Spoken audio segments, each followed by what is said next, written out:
At 4 o'clock hours on February 7, 1945, Corporal James Theodore Mackenzie crouched in a shell crater about 200 yards behind the American lines near Bastogne, Belgium. The cold was vicious, relentless. The thermometer had sunk to 14 degrees below zero, the kind of cold that stole your breath and made fingers feel like they belonged to someone else. Clutched in his gloved hands, a dented canteen cup held a crude mixture of axle grease and diesel fuel, sloshing faintly as he stirred it with a screwdriver. The plan he had meticulously devised over the past 3 weeks seemed insane. Impossible. And yet, in Mackenzie's mind, it was the only chance to stop the steel monsters rolling toward their lines. At just 22 years old, with 11 months of combat already etched into his face and 2 Purple Hearts pinned to his chest, Mackenzie had learned one hard truth: the war didn't reward patience or caution. It rewarded ingenuity, decisiveness, and a willingness to embrace risk when everything else had failed. He had watched the German Tiger tanks in horror over the past month. The monstrous vehicles, with frontal armor up to 180 mm thick, shrugged off bazooka rounds like mere irritations. American tank destroyers could barely dent them, and Sherman crews, well, Mackenzie had seen them wiped out, one after another, their tanks shredded before they even had a chance to aim properly. Behind him, Sergeant Frank Holloway shifted uneasily, arms crossed, eyes scanning the horizon as though willing the younger man's plan to dissolve into common sense. "You're wasting your time, Mac," Holloway said, his voice a rasp against the frozen wind. "We need you on the machine gun, not playing chemist with kitchen supplies." Mackenzie didn't look up. He'd been thinking about this for weeks. Ever since he had seen a Tiger tank casually shrug off 6 bazooka rounds in a matter of seconds, he had begun to calculate alternatives. This was no mere hunch, it was mechanical analysis combined with the intuition born of living in northern Minnesota, where winter temperatures regularly plunged to 40 below. He knew what happened to machinery when lubricants froze.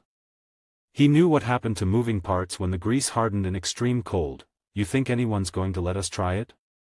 Holloway asked, skepticism threading his words. "That's the problem," Mackenzie muttered. He glanced down at the mixture in the canteen cup. "We don't need permission. We need results." The Battle of the Bulge had been raging for 53 brutal days, with the Germans pressing their advantage, sending wave after wave of infantry and armor toward the American positions. Intelligence reports had warned of an 8 Tiger push aimed directly at their sector. If even half reached their positions, it could mean death for the entire company. Mackenzie's mind played through the statistics as he stirred the mixture again. 1 Tiger could destroy 5 Shermans before taking significant damage. That math was not just brutal, it was lethal. And the German crews knew it. The Americans knew it. Morale was bleeding out, one mangled foxhole at a time. For days ago, Mackenzie had witnessed the horrifying precision of these armored behemoths. A Tiger had parked itself 300 yards from their line, seemingly invincible. For 2 hours, it methodically demolished machine gun nests, mortar pits, and supply dumps, each shot a calculated message of dominance. When it finally withdrew, 14 American soldiers lay dead, forward positions flattened. That night, huddled in his frostbitten cot, Mackenzie began thinking about axle grease. Now, Holloway's skeptical eyes were fixed on the dented canteen. "And you plan to do what, exactly? Pour it into the turret?" "No," Mackenzie said, finally lifting his gaze. "I'll spray it on the turret ring." Holloway's brow furrowed. "You're insane. That gap's tiny. That's the bearing, the turret bearing. If you get anywhere near it, you'll be crawling under a tank that can crush you without thinking twice." Mackenzie nodded, understanding the magnitude of the risk. "Exactly. But if I can get the mixture into that gap, it'll seep down into the bearing race, mix with the grease, and when the temperature drops tonight, it'll freeze solid. Turret won't rotate. Firepower gone. 1 tank neutralized. Maybe more, if the cold does its work." The sergeant shook his head, staring at the ruined landscape, the frozen bodies and splintered wood of American defenses. You'd have to get within 10 yards of a Tiger. Stay there long enough to coat the turret ring while German infantry sweeps the area. You'd have to survive. And then, pray it works. You'd be gone before anyone knew you were there. I know, Mackenzie said quietly. But it's the only shot we have. I've worked the ratios, the timing, the penetration. It's the only way. Holloway sighed, the wind cutting across the crater. Get your supplies ready. Move at 0600. German armor usually hits at 0730. That gives you 90 minutes. By 5:45, Mackenzie moved through the pre-dawn darkness, carrying his rifle, 4 glass bottles filled with the frozen grease mixture, and a hand-pump spray canister liberated from the battalion aid station. The American forward line was 200 yards ahead. Beyond that, no man's land stretched another 300 yards toward the German positions. He needed cover along the expected Tiger advance route.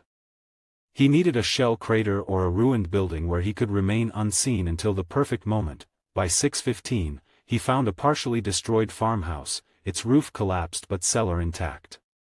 Sliding into the rubble, Mackenzie positioned himself near the hole in the cellar wall overlooking the road. From here, the German Tigers would pass within 20 yards, close enough to strike, close enough to die. At 7:23, the rumble came. Engines, deep and guttural, shaking the frozen ground. Tiger tanks. Maybach HL-230 engines, 12 cylinders, 690 horsepower, pushing 56 tons at 24 miles per hour on roads, slower cross-country. Mackenzie's calculations went into overdrive. Weak points, vulnerabilities, timing, everything he had studied for weeks converged into the next 30 seconds of action. The first Tiger rolled past at 7:30, engine grinding, turret rotating, commander scanning the horizon. Infantry followed behind, 40 soldiers at least. Mackenzie stayed still. The first tank wasn't enough. He needed multiple targets. Needed proof that his gamble could affect more than one vehicle. Seconds later, the second Tiger appeared. Then a third. And a fourth. 5 Tigers in total, strung along the road, crushing earth and morale beneath their tracks. Mackenzie counted them carefully, noting speed, distance, and the dispersion of infantry. Timing was everything. Wait until the last squad of German infantry passed, move while they were distracted. He would have one chance to implement the plan.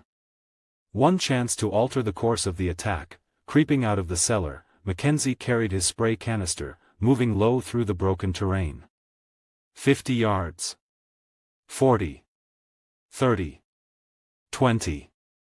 The Tiger's engine roared, covering his movements. 10 yards. Exhaust hot on his face. Crawling under the massive machine. He aimed the spray canister at the turret ring and began pumping. The mixture sprayed out in a fine mist, seeping into the bearing. 3 bottles emptied, then the fourth. 70% of the circumference covered, enough, he hoped, to disable the turret. Dropping the canister, he began retreating. A German voice shouted. Mackenzie rolled behind rubble, fired, dropped 2 soldiers, then ran toward the American lines. The Tiger's assault began in earnest. Shells screamed, gunfire shredded the landscape. And somewhere, in that chaos, the frozen grease was taking hold.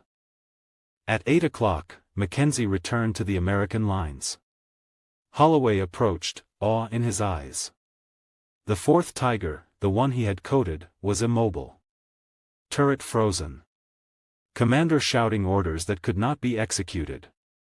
Temperature dropping, crystallizing the grease further. One tank neutralized, and the war of mechanics and ingenuity had begun. For the first hour, Mackenzie didn't speak. He watched as his gamble unfolded, a single man's desperate experiment shaking the advance of one of the most fearsome machines of the war. 4 out of 5 Tigers would eventually seize up, the Germans unable to comprehend the sudden mechanical failures. Without turret mobility, the tanks were steel coffins. American forces began firing from prepared positions, halting the German advance. Mackenzie's frozen grease trick had worked. By noon, the battalion understood what had happened. Mackenzie's daring, his risk, his ingenuity, had stopped the armored advance. Corps intelligence wanted to replicate the mixture across other units. Mackenzie cared little for accolades.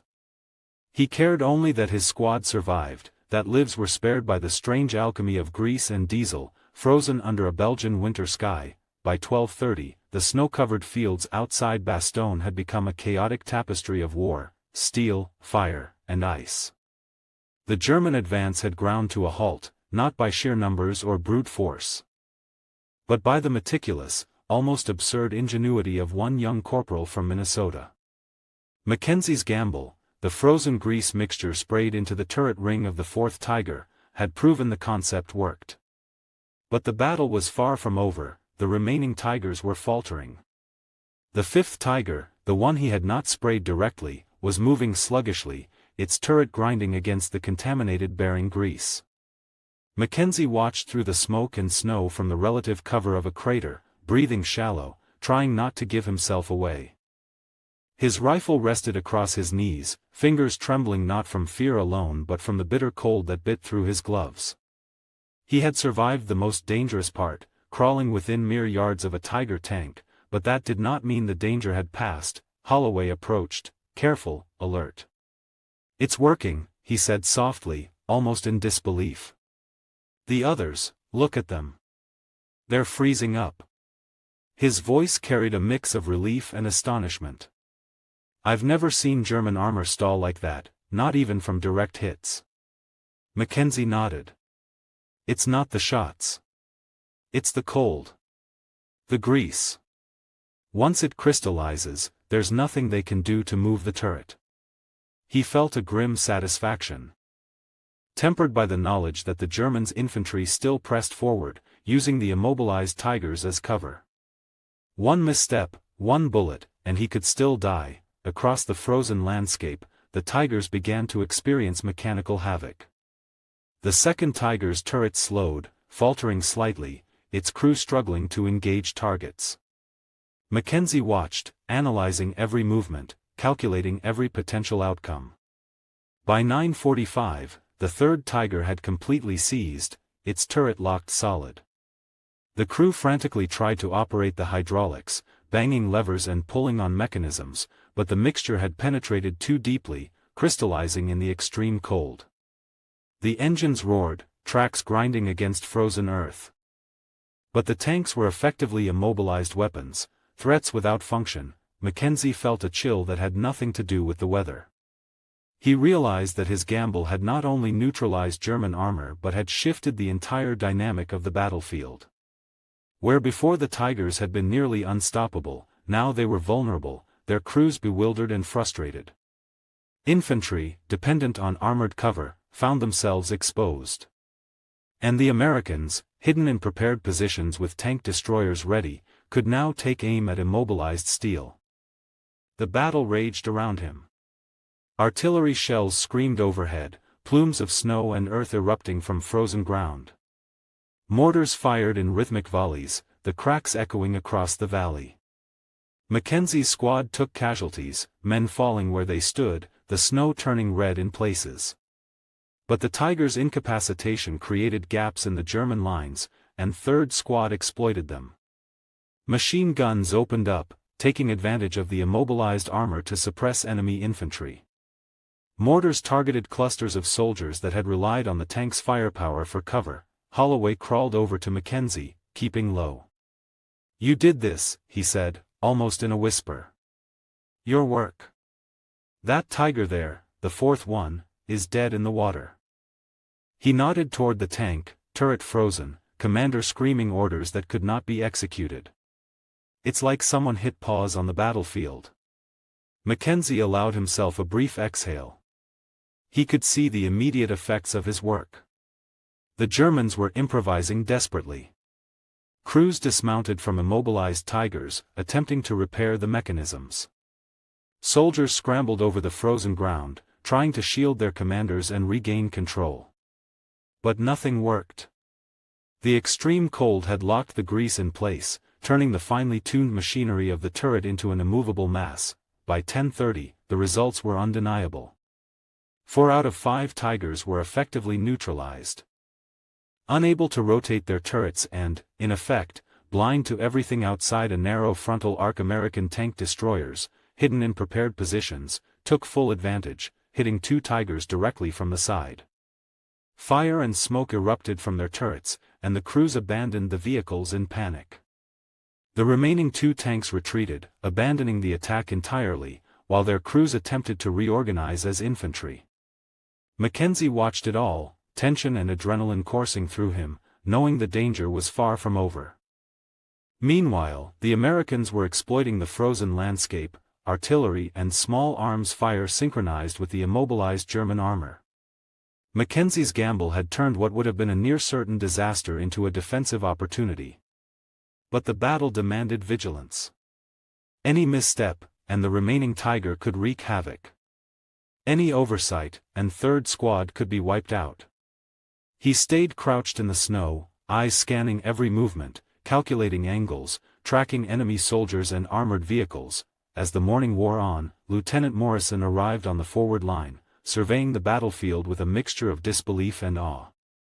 "Sergeant Holloway tells me you had something to do with those Tigers jamming," he said, voice steady but incredulous. "And that you went forward without orders, exposed yourself to enemy fire, implementing some kind of chemistry experiment?" Mackenzie didn't respond immediately. He simply watched as the battlefield unfolded, the snow swirling around burning tanks and retreating soldiers. Holloway spoke for him. "Yes, sir. That's his work. And it saved us." Morrison remained quiet for a moment, processing the gravity of what had happened. Then, he spoke with measured approval. "Corpus Intelligence wants to know more. They're calling your grease mixture a battlefield innovation. They want to replicate it, distribute it to other units. Apparently, some colonel believes this could work on a larger scale." Mackenzie shrugged, indifferent. The accolades mattered less than the fact that Third Squad had survived, that the German advance had stalled, that lives had been spared. He had risked death for a mechanical theory, and it had worked. The frozen grease trick was real, lethal in its simplicity, and utterly effective. August 1943. A typhoon hits a U.S. military base in the Pacific. Wind speeds reach 150 miles per hour. When it's over, every wooden barracks is destroyed. Roofs torn off. Walls collapsed. 300 soldiers without shelter, 6,000 miles from home. But one type of building stands untouched. Not a single panel damaged. A curved steel structure that looked ridiculous. Engineers said it would fail. It didn't. This is how the Quonset hut survived what nothing else could. When America entered World War II, the military needed bases across the Pacific immediately.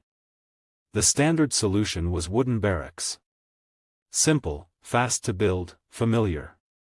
The problem was the Pacific environment destroyed them almost as fast as they went up.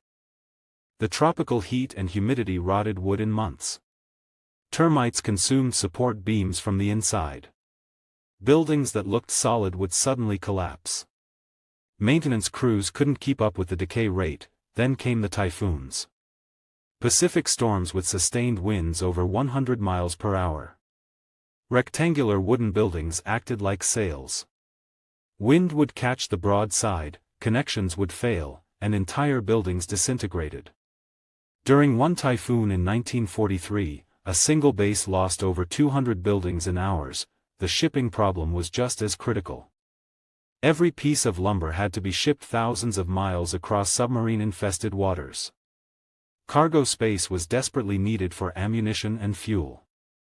The military needed buildings that required minimal shipping volume, could be assembled in hours by non-experts, and could survive typhoons. The specification seemed impossible. Enter engineer Peter Mellon at Quonset Point Naval Air Station. His solution was radical: instead of fighting wind with a rectangular structure, build a half-cylinder. A simple curved arch of corrugated steel anchored directly to the ground. No separate walls and roof, just one continuous curve. No complex framing, the corrugated steel provided all the structural strength.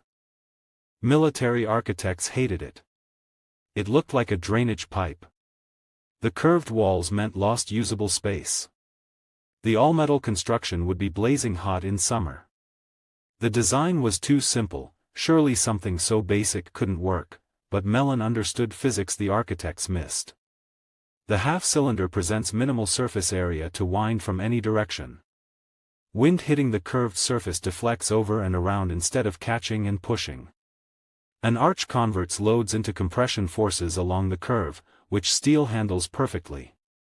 The corrugations add rigidity preventing buckling. The entire structure acts as one integrated unit with no weak connection points. The shipping efficiency was revolutionary. A complete 20 by 48 foot Quonset, big enough for 15 to 20 men, packed into a space the size of a pickup truck bed. Compare that to the lumber volume for an equivalent wooden barracks. A crew of 8 non-specialists with basic tools could erect a complete Quonset in under 8 hours. No welding, no heavy equipment, no skilled carpentry required. The real test came during typhoon season 1943. Bases now had a mix of wooden barracks and Quonset huts. When typhoons hit, the results were undeniable. At one base in the Philippines, a typhoon with 140 mph sustained winds hit directly. Every wooden building was destroyed or severely damaged. The Quonset huts remained standing. Not just standing, virtually undamaged. A few panels had minor dents where debris struck them. That was it. Troops who'd been housed in Quonsets rode out the storm inside. Troops in wooden barracks had to evacuate to shelters. The physics are straightforward. At 140 mph, wind pressure is roughly 100 pounds per square foot. On a rectangular building with a 40-foot wall, that's 40,000 pounds of force trying to push it over. Wooden connections pull out under that stress. The Quonset's arch shape means wind pressure creates compression forces that push the structure down into its foundation rather than trying to tip it over. The structure gets more stable under wind load, not less. There's a documented case from Okinawa. A Quonset took a direct hit from debris during a typhoon. A large piece of wooden building launched by wind struck at high speed. The debris punched through one corrugated panel. That single panel dented, but the structural integrity was unaffected. After the storm, a crew replaced that panel in 20 minutes. The building was immediately back in service. Compare that to wooden barracks with even minor damage. If wind tore off part of the roof, water would pour in. The building would be uninhabitable until major repairs were completed, taking days or weeks. A Quonset could take significant damage and remain functional. By 1943, the Quonset had proven itself so thoroughly that the military scaled up production massively. Between 1941 and 1946, over 170,000 Quonset huts were manufactured. They shipped to every theater, Pacific Islands, North Africa, Europe, Alaska. They served as housing, hospitals, mess halls, workshops, warehouses, and aircraft hangars. The cost efficiency was remarkable. A wooden barracks cost $1,800 in 1943 and required constant maintenance. A Quonset cost $1,300, required virtually no maintenance. Lasted far longer, and could be disassembled and reused. Over its service life, a Quonset cost perhaps a quarter of traditional construction. When the war ended, the military sold tens of thousands as surplus. Veterans who'd lived in them during the war bought them for homes, workshops, and farm buildings. A veteran could buy a surplus Quonset for a few $100s and erect it on his property in a weekend. The post-war housing shortage made the timing perfect. Here's what's remarkable: Quonset-style buildings are still being manufactured today, 80 years later. Modern versions use improved materials, but the curved arch shape persists because the physics that made it work in 1941 are still valid. They're used for homes, warehouses, workshops, farm buildings. The prepper community loves them. The tiny house movement has embraced them. The military architects who criticized the design for being too simple missed the entire point. The simplicity wasn't a flaw, it was the genius. Fewer components means fewer failure points. Simpler assembly means less room for error. Basic geometry means the physics work reliably regardless of conditions. The Quonset hut saved countless lives during World War II by providing shelter that didn't fail when everything else did. Troops who slept safely through Pacific typhoons while wooden buildings disintegrated around them understood the value. And that value continues today. Sometimes the best solution really is the simplest one. Sometimes the design that looks wrong turns out to be exactly right. And sometimes an engineer with 60 days and an impossible problem creates something that lasts forever. On October 9, 1942, 20,000 feet above a jungle island called Guadalcanal, a 22-year-old Aeacan islet named Mayan Cal was fighting for his life. He was flying a Guan F-4F Wildcat, a stubby, K-based fight, and he was being hunted. His Ine was a Mitsubishi A6M0, a lane so light, so agile, it felt like it was for the future. It could ton inside the Wildcat's 80s twice Onui. It could clib like a rocket. For the Astye, the Zio had been a ghost, a Hanto that owned the skies fo peel habo to the Philippines. Mayan Cal was an ace, but now he was just eat. The Zio was on his tail. He ushed his Wildcat into a die. The Aeacan lane gained seed, but the Zio stayed with high. He ald had, ite. The Wildcat sounded, but slowly, like the P-38, it felt ushy. The Zio was already the, anticiating his Onui, its cannons winking. Cal's cocket exploded. Channel toe thuff his leg. His controls went dead. He was going down.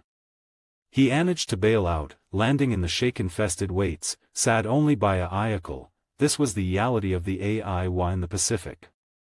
This was Guadalcanal. But just weeks late, another far boy fo South Dakota would clib into the say sky and change everything. It wasn't a wa. It was a eat jinda. A lace we Aeacan islets we being fed one by one into the teeth of the Janese wa sheen. The Aeacan called the islets the cactus ai fos. The islets Thesiles called the base Henderson field the Gayad. The obel wasn't just the Zio. It was the Doctine. The exets back in Aeaca, the engineers had a sile solution. Ni ton with a Zio. It was the say Doctine as the P-38 islets. Use your seed, use your AO, die, shoot, and un. But in the chaotic, swirling dog fights Onui Guadalcanal, that Doctine was getting killed single day. The Janese islets we Edians. They had fought Onui China, Onui Peel Habo. They knew they acafed, they baited the Aeacans into tons. They knew the Wildcat was slow to ascend. They knew exactly we to shoot. The Aeacans we losing deceitly. What the cactus ai foes didn't know, what the Edian Janese islets couldn't possibly know was that the solution was on its way. But it wasn't a new lane. It wasn't a new Doctine fo Washington. It was a 27-year-old Fay. And so unassuming he had been told he was too old to fly in combat, and who had leaned to shoot not fo a ilite annual but by hunting Jack Abbots on the frozen lanes of South Dakota. This is the story of Joe's J. Foss and the sile forgotten Fay's tick that aid high Aeaca's ace of aces. To understand how a single Fay could teoize the Janese ai fos, you fist hay to understand the fa. Joe Foss was not a key soldi. He was born in 1915 on a Eot unelectrified Fawnee Sioux Falls, South Dakota. His childhood wasn't sent in classes. It was sent in the dit, in the cold, and in the wind. This was the Dade Isis Goliath story, just like Sio he. But Foss's Goliath wasn't just the Ine. It was life itself. The Geet Dieschen hit South Dakota like an Atali Bage. The land died Euro. The coes failed. The Faili had nothing. Foss's tsisu, that finished git, was built for necessity. He and his faith would hunt to at food on the table. And this is where the ceaset artification begins. When a 12-year-old Joe Foss hunted Jack Abbott's, he didn't hay a sco. He had an old shotgun. And one you'll fo his faith. Don't waste shells. A Jack Abbott doesn't in a state line. It wheeze. It dats. It eases. To hit it, you couldn't AI at it. You had to AI where it was going to be. It's called deflection shooting. While oth kids we leaning ath, Foss was calculating lead, windage, and seed in his head in a fraction of a second. He wasn't just a good shot. He was a idato. He understood the science of hitting a owing target. This was his iron sight. This was his ENOY. It was a FASI that Ilite annuals couldn't teach. But Foss didn't want to hunt Abbots. He wanted to fly. In 1933, his faith took high to an AI show. He saw a Maine Coast squadron flying bylanes. He was 18 and he was hooked. He told his faith, "That's what I going to do." The ath was iosable, he was a Ro-O-Fa kid. He had no education. When his faith was tragically killed by a downed O-line, Joe at 19 had to do out of school to on the Fa. He was taid, but he had that tsisu. He woked the Fa by day and took night classes. It took high 6 years to get enough sedits to ent college. He woked his way thuff washing dishes to get a ILA test license. When Peel Habo was attacked, Joe Foss was 26 years old. He aced to enlist in the Navy to be a pilot. He was ejected. He was too old.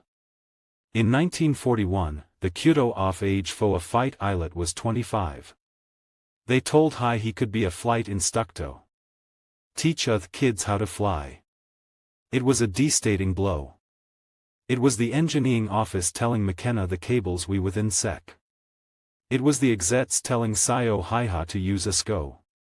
The doctrine said he was unfit for combat, so Foss did what McKenna did. He broke the yules. He found a loophole. He joined the main Co's Rec. He beaky an instructor. And fo 9 long aunts, he watched as 20-year-old kids he had tamed we sent off to Wa. Foss was enaged. He hounded his swayos. He deanded combat. He wote lets. He aid noise. He was, in his own wads, the loudest, ost annoying instructor in the nay. Finally, just to shut High Euro, they gay in, they sent High to a danced fight training. He was assigned to a new squadron, VMF 121. And in October 1942, as Mayan Cal was being shot out of the sky, 27-year-old Ganda Joe Foss, the too old Fay Fo South Dakota, was out on a Tansit She. His destination, Henderson Field, Guadalcanal. The lace he ate at was not a Ilite base. It was hell. The oant he steed off the lane, the cell hit high. A thick hued ikes of engine oil, odding jungle, and death, the unway was a arcaked sty of dit and gale cade out of the Altes. The oeation scent was a wooden shack nade the pagoda. The Ilates quates we ud flood tents, and iwi we the wex. Dozens of F4F Wildcats, P-39s, should to the side of the unway, they wings ton off, they engines shatteed, they cocket stained. This was the gayad of the Cactus AI Fos. Foss was assigned to his tent. He at the end he would be flying with, they weenty the fesh-faced kids he had tamed. They we ghosts. They faces we yellow with Atabane, the anti-Alea dug. They eyes we bloodshot fo lack of slee. They flight suits we stained with sweat and geese. They we Edians, but they we also hunted. Foss, the olden, the Fay, walked in. They looked at High. He was new eat. He was another body to alace the one they lost yesterday. Foss looked at his assigned lane, a Guan F4F Wildcat. It was the say lane Mayan Cal was shot down in. It was hay. It was slow. It was by all accounts, a flying coffin against the Zio. The squadron's executive office, a Nade Duke, gave Foss the standard beefing, the one that was getting the all killed. Ni ton with a Zio. Ni. Joe Foss listened. He nodded. He understood the wads, but he also understood something the doctrine had ist. He understood jack rabbits. The next morning, Foss would fly his fist ishin, he was heading straight into the kill zone. He was a fay in a flying coffin, about to fight the Osta danced fight lane on ETH. And he was about to use a tick that wasn't in any annual. Joe Foss's fist flight Onui Guadalcanal was not attaining on. It was a tile by Phi. He climbed to 15,000 feet, his eyes scanning the eddy blue. The ghosts in his squadron had waned high.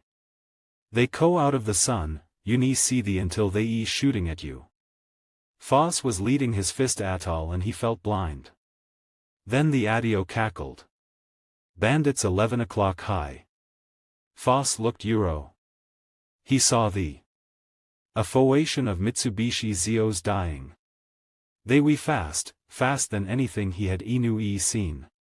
He beat his odes. Ni ton. Die and un. Foss should his stick forward, at his wildcat into a seeing die. His hay lane exiliated. The Zios followed. One of the een Phi, Taces Zide asked Fox Canoy, close enough to ache high flinch. He kept dying all the way to the jungle Canoy, shaking the Zios off his tail. He attuned to Henderson Field, his hands shaking, not faux fee, but faux ange. The doctrine was wrong. He knew it. You couldn't win by running away. You could only sui. And Joe Foss hadn't he to sui. He had he to hunt. On October 13th, just days after Zale, Foss was leading another atoll, this tie they into a goo of Jenny's bobs protected by Zios. The dog fight began. It was chaos. Wildots and Zios twisting in the sky. Foss saw a Zio lock onto his Winganess tail. The Jenny's eyelet was closing in for the kill. The doctrine said Foss should die away. Find an easy target. The Fayes I said something defiant. Foss all his wild cat had. He wasn't aiming at the Zio. He was aiming where the Jack Abbott was going to be, he old the Tig. His 650 cali machine guns owed to life. He fired a long 3-second bust, not at the NA lane, but at a atch of eddy blue sky 200 feet in front of it. It looked like a mistake, a wasted shot, but the Jenny's eyelet focused on his own kill, didn't see Foss. He executed a effect tight ton and flew directly into the stee of 50 kli bounds. The ZOS wing silly K off. The lane vanished in a cloud of Edel and Phi. I thought living in an HOA neighborhood would be peaceful, until they sent me a notice for a minor rule violation. It said, trash cans aren't allowed here, $50 fine per day. At first, I was mad. Then I got creative. The next day, I built a bat house right next to the trash cans. Why? Because bats are a protected species, and now the HOA can't touch it. When they told me to remove it, I just smiled and said, as long as the bats are here, I'm following the rules. Sometimes, the pettiest revenge is the most satisfying.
Ryan was a billionaire, confident, sharp, and used to getting whatever he wanted. He lived in a world of luxury, where money spoke louder than emotions. And beside him sat Lena, his girlfriend, simple, kind, and from a humble background. One evening, Ryan took Lena to an expensive restaurant filled with the city's elite. Crystal chandeliers sparkled above, and everyone wore designer clothes.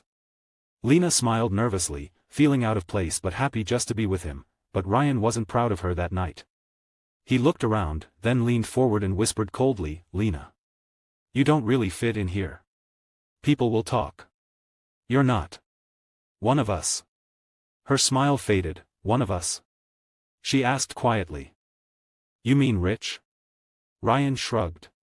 "I'm just saying, maybe you'd be more comfortable somewhere simpler. This place isn't for people like you." The words cut deeper than he could imagine. Lena stood up, her eyes filled with tears. "Maybe you're right," she said softly. "Maybe I don't belong here, or with you." And she walked out. A week later, Ryan attended a major business conference, surrounded by investors and CEOs. The host's voice echoed, "Please welcome our keynote speaker, the CEO of Starrise Investments, Miss Lena Roberts." Ryan froze. Lena walked onto the stage in a sleek black suit, confident and composed. The same woman he had once called not good enough. She smiled at the audience and began. "True success isn't about wealth. It's about respect, something no amount of money can buy." As the crowd applauded, Ryan could only stare. In that moment, he realized what he had truly lost, not a poor girl, but a woman richer in heart and strength than he could ever be. Moral: never judge someone by their status. The person you look down on today may be the one you look up to tomorrow.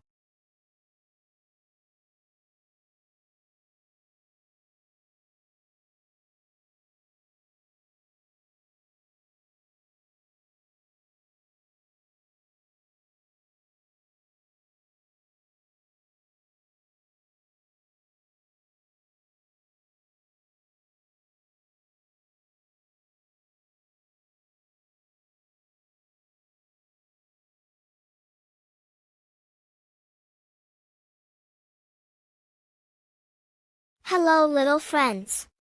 It's time to settle down for some peaceful bedtime stories. Get cozy under your blankets, close your eyes if you'd like, and let's drift into dreamland together. Tonight, we have 5 gentle stories to help you relax and fall asleep. Sweet dreams. Once upon a time, high up in the evening sky, there lived a little cloud named Fluffy. Fluffy was the softest, gentlest cloud in the whole sky. Every evening, as the sun would set, Fluffy would float slowly, very slowly, across the purple and pink sky. Fluffy loved to drift over houses and peek through windows, watching the children below getting ready for bed. "Sleep well, little ones," Fluffy would whisper softly, in a voice as gentle as the breeze. One peaceful evening, Fluffy floated over a small house with a yellow light glowing in the window. Inside, a little girl named Emma was lying in bed, but her eyes were still wide open. "Oh dear," thought Fluffy. "This little one needs help falling asleep." So Fluffy floated lower and lower, until Fluffy was right outside Emma's window. And then, Fluffy began to make the gentlest, softest rain. Pit, pat, pit, pat, pit, pat, on the window. Emma listened to the peaceful sound. Pit, pat, pit, pat. It was like nature's lullaby. The soft drops tapped gently against the glass. Emma's eyes began to feel heavy. Her breathing became slow and deep. She yawned, a big, comfortable yawn. As the gentle rain continued. Pit, pat, Emma's eyelids slowly closed. And soon, she was fast asleep, dreaming of floating through the soft evening sky, holding hands with her friend Fluffy, drifting on gentle breezes, among the stars. Fluffy smiled, a soft, cloudy smile, and floated away peacefully, to help more children fall asleep.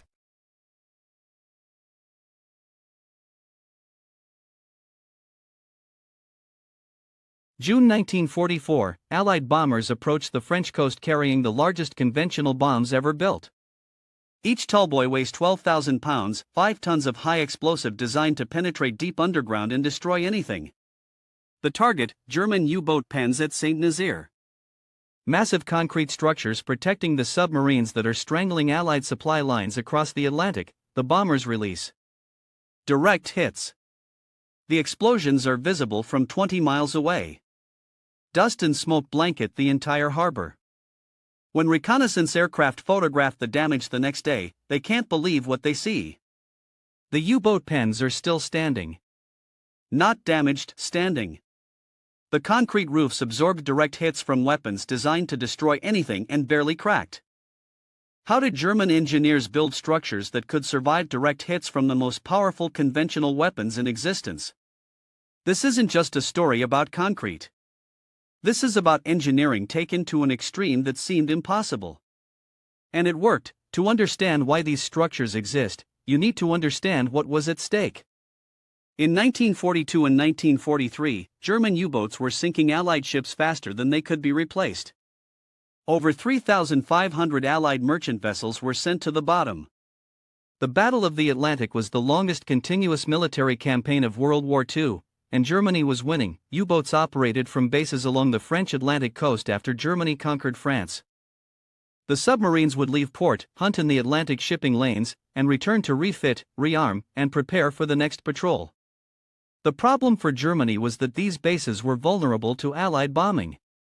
A submarine tied up at a dock was an easy target. Bomb the docks, destroy the submarines, and you win the Atlantic campaign. The Germans tried various protection methods. They built anti-aircraft gun emplacements around the bases. They stationed fighter aircraft to intercept bombers. They used smoke generators to obscure the harbors during raids. None of it worked well enough. Allied bombers flying at night could still get through and damage submarines under repair, so German engineers proposed something radical. Instead of protecting the submarines with guns and fighters that might stop some attacks, build structures so strong that bombs simply couldn't penetrate them. Create fortified submarine pens with concrete roofs thick enough to absorb direct hits from the heaviest bombs in the Allied arsenal. The proposal seemed insane from an engineering and logistics standpoint. The amount of concrete required would be enormous. The construction would take massive labor and resources.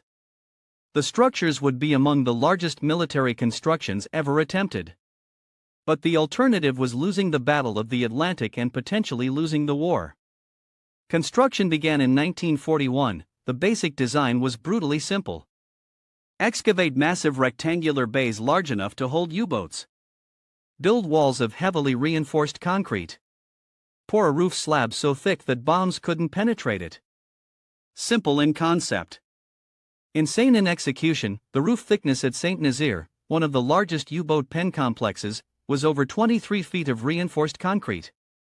Not 23 inches to 23 feet. That's roughly 7 meters of concrete and steel rebar in multiple layers. Each square meter of roof contained tons of material. The total concrete volume for the entire complex exceeded 480,000 cubic meters, enough to build a solid concrete cube 78 meters on each side, but thickness alone wouldn't work. Concrete under extreme impact tends to crack and spall. The Germans designed a layered structure. The bottom layer of the roof was thick reinforced concrete designed to provide the primary structural support. Above that, a layer of granite aggregate concrete specifically formulated for impact resistance. Then a thick air gap empty space to allow blast pressure to dissipate. Then another layer of reinforced concrete. The roof was essentially a multi-layer shield with built-in shock absorption. The walls were almost as impressive as the roof. Over 12 feet thick at the base, they were designed not just to support the roof but to resist lateral blast forces if a bomb exploded near the structure. The Germans poured the walls in continuous sections to minimize joints and weak points. The concrete mix used special aggregates and high cement content to maximize compressive strength. The internal structure was compartmentalized. Each submarine pen was a separate bay with dividing walls between them. This meant damage to one bay wouldn't affect others. A single bomb penetrating the roof, unlikely but possible, would destroy one submarine at most, not the entire facility. the construction logistics were staggering. Concrete was mixed on-site in massive batches and poured continuously to prevent joints from forming. The steel reinforcement was assembled in prefabricated sections and lifted into place with cranes. Labor came from multiple sources: German construction workers, French contractors, and forced labor from occupied territories.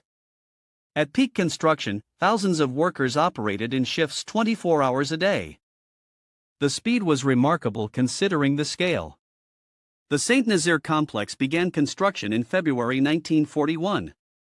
The first submarine pens were operational by mid-1942, under 18 months from start to first use. By 1943, the complex included 14 submarine pens, each capable of holding a Type 7 U-boat, plus dry docks for major repairs, workshops, stores, and accommodation for crews. The Allies recognized the threat immediately. U-boats operating from protected bases meant they could conduct more patrols, return for faster refits, and maintain higher operational rates. The campaign to destroy the U-boat pens became a strategic priority. Between 1942 and 1944, Allied bombers conducted dozens of major raids specifically targeting these structures. The early raids used conventional bombs, 1,000 and 2,000 pounders. These barely scratched the concrete. Bomb craters would appear in the ground around the pens. The surrounding harbor facilities would be destroyed. The U-boat pens themselves remained functional. Reconnaissance photos showed minor surface damage to the roofs but no penetration. The Allies escalated. They developed the 4,000-pound cookie bomb designed for maximum blast effect. Raids with these weapons destroyed everything above ground near the pens: workshops, cranes, storage facilities, administrative buildings. The U-boat pens stood. The submarines inside remained protected. In 1944, the Allies deployed their ultimate weapon, the Tallboy. Designed by engineer Barnes Wallis, the Tallboy was a 12,000-pound deep penetration bomb. It was dropped from high altitude, around 20,000 feet, to build up tremendous kinetic energy. The bomb would reach supersonic speeds before impact. The design included a hardened steel casing and a streamlined shape to maximize penetration. The physics of the Tallboy were terrifying. At impact, the bomb carried kinetic energy equivalent to hitting the target with a locomotive traveling at high speed. It would penetrate deep into the ground or structure before the delayed fuse detonated the explosive charge. The explosion would occur underground or inside the structure, destroying it from within. Tallboys had successfully destroyed railway viaducts, underground factories, and hardened German bunkers that conventional bombs couldn't touch. The first Tallboy raid on the Saint-Nazaire U-boat pens occurred in June 1944. Multiple direct hits were recorded. The Tallboys penetrated the outer layer of the roof. Some broke through the air gap and reached the second layer. The explosions were massive. Seismographs detected the impacts from miles away. When the smoke cleared and reconnaissance aircraft photographed the results, the Germans were still operating submarines from the complex. The roof had cracked in places. One bay had partial collapse. But the overall structure remained functional. The British tried again. More Tallboy raids throughout 1944. The largest bomb load ever dropped on a single target up to that point. The U-boat pens accumulated damage. Large sections of the roof developed cracks. Some bays were no longer usable. But the Germans continued operating from the undamaged sections. Not a single submarine inside the pens during any raid was destroyed by bombing. They were protected by 23 feet of engineered concrete that did exactly what it was designed to do. Post-war analysis by Allied engineers revealed why the U-boat pens survived what nothing else could. First, the sheer mass. The weight of the concrete roof created enormous inertia.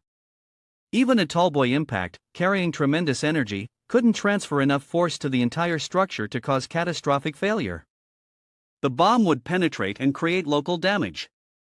But the surrounding concrete absorbed the blast energy. Second, the layered design.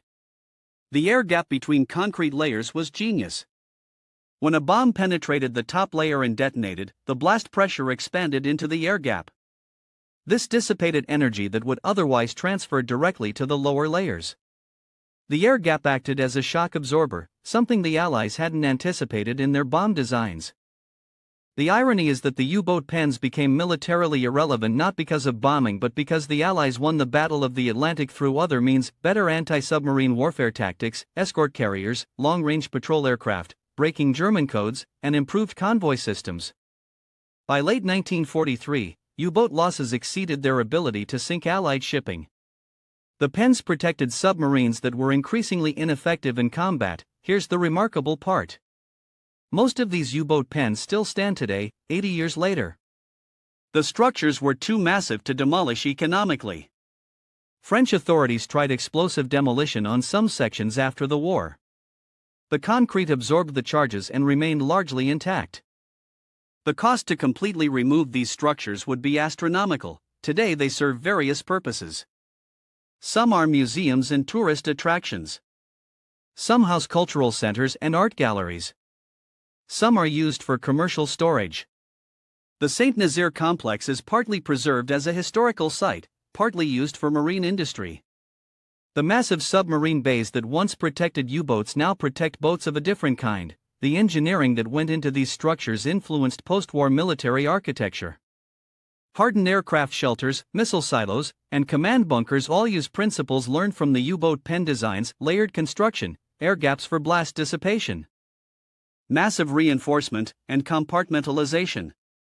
The U-boat pens proved that with enough concrete, steel, and engineering knowledge, you can build structures that survive almost anything. The cost was enormous. The labor was exploitative. The purpose was supporting a war of aggression. But the engineering itself was extraordinary. German engineers created structures designed to survive the ultimate weapons of their time, and those structures did exactly that. Not because they were lucky. Not because the Allies didn't try hard enough. But because the math and physics were correct, the materials were adequate, and the construction was executed properly. 80 years later, those structures remain. Monuments not to war, but to what engineering can achieve when pushed to extremes. The U-boat pens that survived 12,000-pound bombs are still standing, outlasting the war, outlasting the weapons designed to destroy them, outlasting the submarines they were built to protect. Sometimes engineering done right lasts forever, even when its original purpose becomes history. April 1945, Bavaria, Germany. The spring air carried a brittle chill, lingering over a countryside scarred by months of relentless bombing, scorched earth, and the desolation of retreating armies. Sergeant James Harper's unit had been advancing cautiously through fields littered with remnants of war, abandoned tractors, shattered fences, and homes reduced to splintered husks. Every hill, every grove, and every hollow in the land held the potential for danger, but it also held the possibility of discovery, and in this fragile tension between fear and hope, the unit spotted something remarkable: a massive barn, standing defiantly atop an abandoned farm. Smoke rose lazily from makeshift chimneys. Curling in thin, twisting columns toward the clouded sky, could be enemy holdouts, Private Rodriguez muttered, adjusting his grip on his rifle, eyes scanning the edges of the property with a mixture of suspicion and unease. The barn, its weathered timbers stretching toward the sky, seemed both ancient and imposing. Its stone foundation had survived countless storms and battles, its beams groaning under the weight of decades. It was the kind of structure that might have once been a home, a place of life and work, now scarred by neglect and the chaos of war. Germans hiding, or civilians, James said carefully, his eyes narrowing as he studied the scene. The war was ending. Everyone knew it. Yet that knowledge brought no comfort. Desperation, as he had learned over countless engagements, could make soldiers unpredictable, and civilians could harbor fear so intense it drove them to dangerous extremes. As the unit advanced cautiously, weapons ready, every sense was alert. The air smelled faintly of smoke and damp earth, the ground underfoot uneven, soft in places from recent rains. Each step brought a creak from the old barn doors, a shiver through the frame, a reminder that the building itself was fragile, yet sturdy enough to hold whatever, or whoever, lay within. Then came a sound that froze James in place, silencing even the rustle of his men's movements. Children crying. The plaintive, terrified wail echoed faintly from inside the barn, slicing through the tension with a sudden, human clarity. "Hold fire! He ordered sharply, his voice cutting through the whispers and soft murmurs of the unit. The soldiers froze, rifles steady, adrenaline sharpening their reflexes even as confusion clouded their minds. Rodriguez's brow furrowed. "Those are kids. Could be a trap, though," he whispered. His voice held the edge of fear and disbelief. James's jaw tightened. He had seen booby traps, ambushes, and desperation used as weapons of war, but this was different. The sound of children crying could not be ignored. The weight of choice pressed down on him.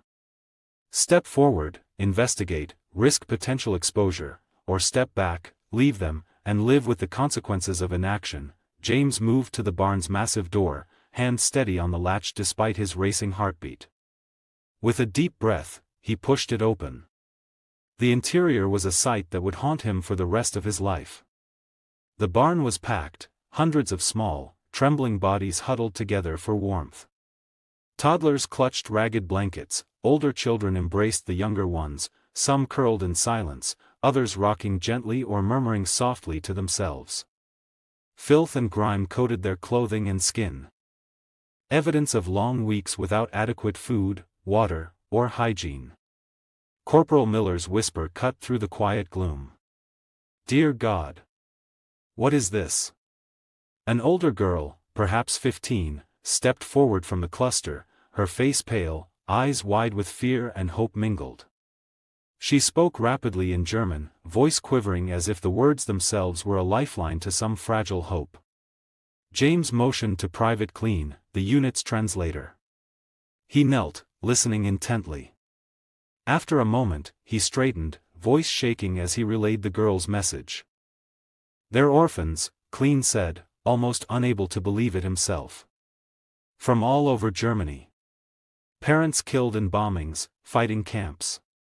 They were in an orphanage in Munich. When the city was bombed, the staff fled. These children walked 40 miles. Looking for shelter." James's heart sank. "How long have they been here?" he asked. Clean translated quickly, voice catching. 2 weeks. No food left. 3 children died yesterday from cold and hunger." The enormity of the revelation pressed on him with staggering weight. German children, technically enemy civilians, dying in a barn while armed American soldiers stood outside, fully capable of offering aid. What were they supposed to do? The choice was clear in its moral gravity, yet fraught with potential consequences. This was no longer a military engagement, it was a test of humanity itself. Sergeant Miller's voice broke through the tension. "What do we do?" James looked around at the huddled children, their hollow eyes reflecting both fear and hope. Their nationality, once a matter of military concern, now seemed irrelevant. They were children, human beings, innocent in a world that had demanded so much from them far too soon. "We help them," he said, voice firm, steady, leaving no room for doubt. Miller hesitated. "Sir. Regulations." James's expression hardened. "I don't care about regulations. These are children. We're soldiers, not monsters. Command might have our heads for this. Then they'll have mine. But I'm not leaving kids to die because bureaucrats wrote rules that don't account for basic human decency." He turned to his unit, issuing orders with the precision of a man accustomed to life and death decisions. "Rodriguez, Miller, scout the farm for supplies. Clean, talk to that girl, find out what they need most urgently. Daniels, radio command. Tell them we found civilians requiring humanitarian assistance. Don't sugarcoat it. Let them know they're children. Let command deal with the politics." The unit moved into action. Years of rigorous military training now redirected toward saving lives instead of taking them. Rodriguez and Miller explored the property and found a root cellar with preserved vegetables, a well with clean water, firewood stacked neatly in a shed. The nearby farmhouse, abandoned but structurally sound, could shelter the younger children, providing protection from wind and weather far better than the barn could offer. James took a moment to survey the scene, noting the transformation of his men. Battle-hardened soldiers, accustomed to strategy and firepower, were now caregivers, planners, providers. This isn't what war was supposed to look like, James thought, staring at the huddled children. But maybe this is what ending war looks like. He ordered the first priority: feed them.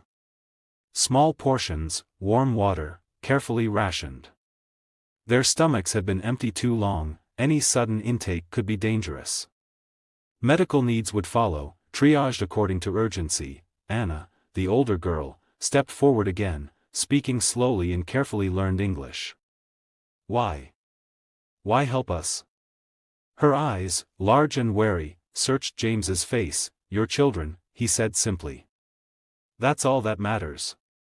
Your commanders might be angry, but right now, you need food, warmth, and safety. That's what you're getting. Tears ran down Anna's face as she whispered. Thank you. We thought we would die here. The soldiers set to work. Water was heated, food carefully distributed.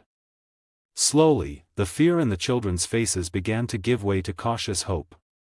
Some smiled, some cried, some simply stared, trying to process the sudden intrusion of safety and kindness into a life defined by loss. Clean whispered to James, voice low. Command won't like this. Higher-ups, regulations. This isn't what we were sent to do. James shook his head, resolute. Then let them. I won't abandon these kids. Not for regulations. Not for politics. Not for fear of repercussions. A crackle from Daniel's radio interrupted the moment, and James felt a cold knot of apprehension. The captain's voice came through, sharp, incredulous. Harper, what the hell is this? You're supposed to secure the area, not run a charity. Sir, James said, calm but firm, there are 200 children here. Starving. Sick. Some as young as 3. I cannot leave them. Enemy civilians, Sergeant. Not our responsibility. They're children, Captain. Human beings. That makes them everyone's responsibility. A long silence followed, the crackle of the radio filling the room with tension. Then, finally, fine. Hold position. Medical units and supplies are on the way. But this better not blow up in my face. April 1945, Bavaria. The war in Europe was in its final stages, yet danger still lingered around every corner.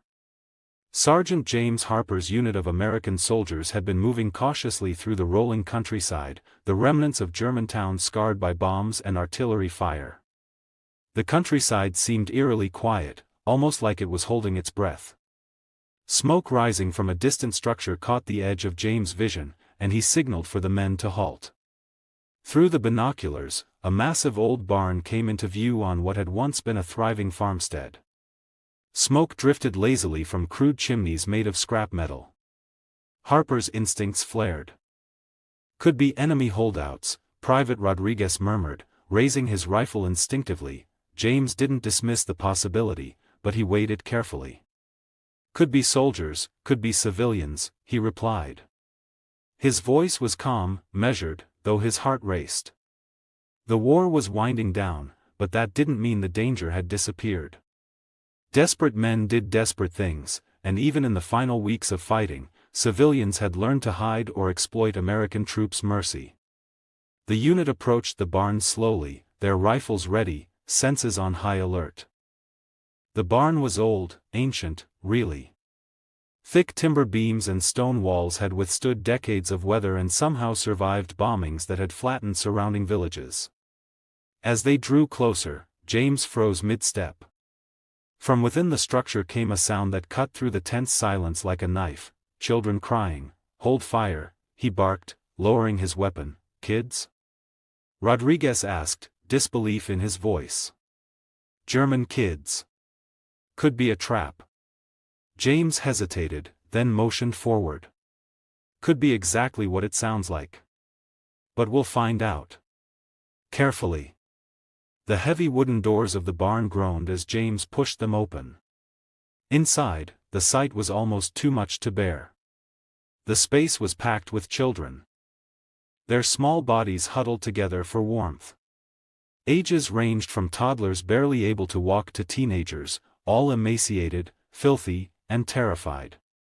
Harper felt his throat tighten. "Dear God," Corporal Miller whispered behind him. An older girl, perhaps 15, stepped forward, speaking rapid German. Private Clean, the unit's translator, leaned in. "She says they're orphans," Clean said, voice trembling. "From Munich. Parents killed in bombings or during the fighting. When the orphanage was bombed, the staff fled. The children walked here, 40 miles, searching for shelter." "How long have they been here?" James asked, his mind struggling to process what he was hearing. 2 weeks. No food left. 3 children died yesterday from hunger and cold. The contradiction was unbearable. German children, technically enemy civilians, were dying while armed American soldiers stood mere meters away.